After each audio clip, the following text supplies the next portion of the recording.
Bien, lo que se desprende de este pasaje que hemos destacado, en el cual Aristóteles establece una diferencia entre el historiador y el poeta, ¿verdad?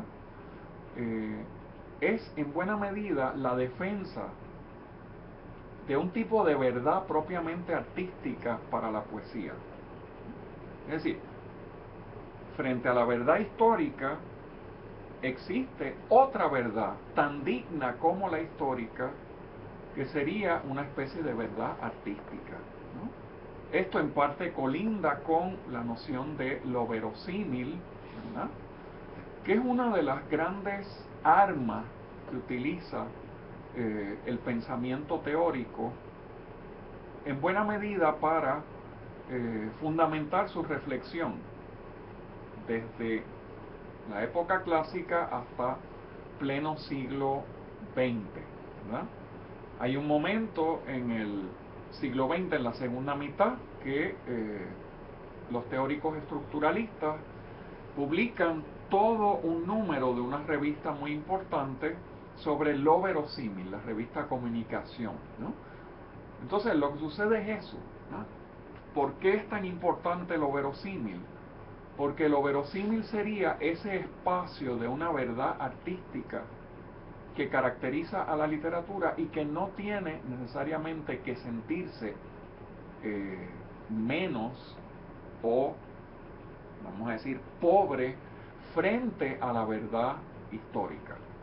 Bien, volviendo un poco hacia atrás, ¿verdad?, para caracterizar este contraste entre el modo en que Platón, el maestro de Aristóteles, y el propio Aristóteles concebían la poesía y concebían también la tragedia, hay un dato bien interesante, y es el hecho de que en las leyes Platón se había manifestado en contra de la tragedia, ¿verdad? En parte para él, el arte más noble era el Estado, la formación política. Entonces, en ese sentido, él se distancia, desconfía de toda una serie de elementos que él ve en la tragedia. En particular, la utilización de recursos expresivos o retóricos. Pero también hay otro aspecto bien importante, y es el hecho de que Platón le temía al efecto emotivo de la tragedia, ¿no?, el efecto perturbador, dionisíaco, que tanto se puede relacionar con la tragedia. Entonces incluso él llega a recomendar que los escritores de tragedia les sometan sus obras a los gobernantes y que sin la aprobación o el visto bueno de ellas no se representen. Ahora, la poética de Aristóteles se puede ver en parte como una respuesta a esas observaciones de su maestro Platón. Es decir, Aristóteles ve una complejidad que es fundamental en la tragedia, ¿no? El héroe trágico no puede ser ni un hombre completamente virtuoso ni una especie de villano. O sea, tiene algún tipo de debilidad moral, ¿no? Pero, por otro lado, esto es bien importante, para Aristóteles, la tragedia va a ser la contemplación, ¿verdad?, de una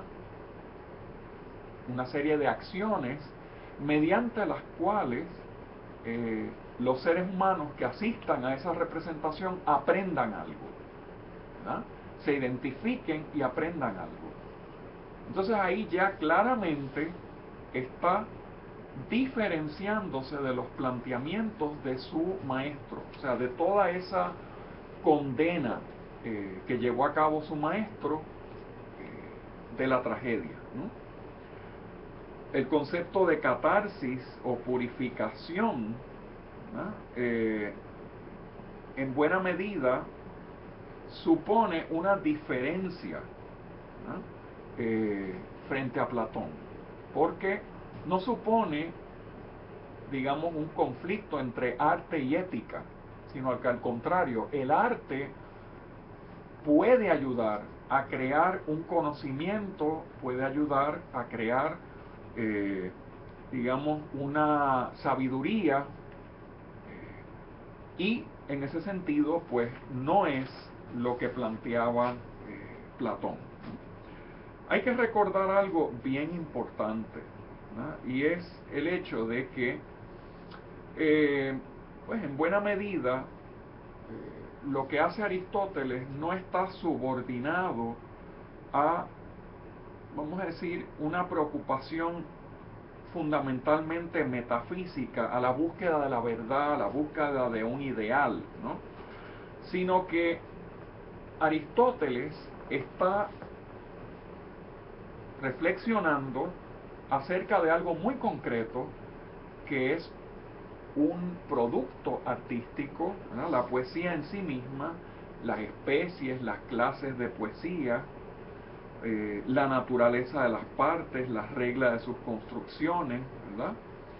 Entonces, en ese sentido, frente a toda esa búsqueda de la verdad y del ideal que puede haber en la filosofía platónica, ya en Aristóteles, en esta reflexión que se da en la poética, hay otros intereses, ¿no?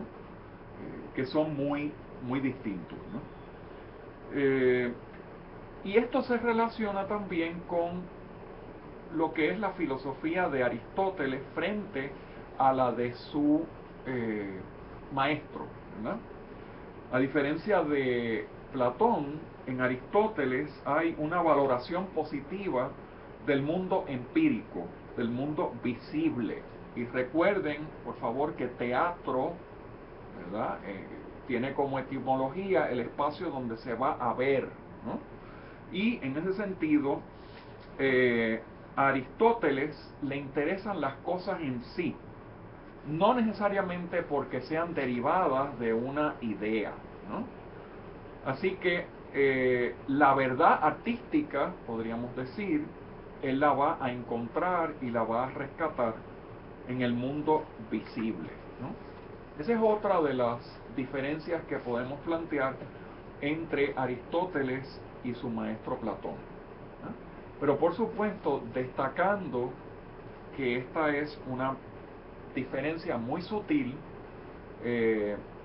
pues en ningún momento Aristóteles se enfrenta directamente o le hace la guerra a quien fue su maestro.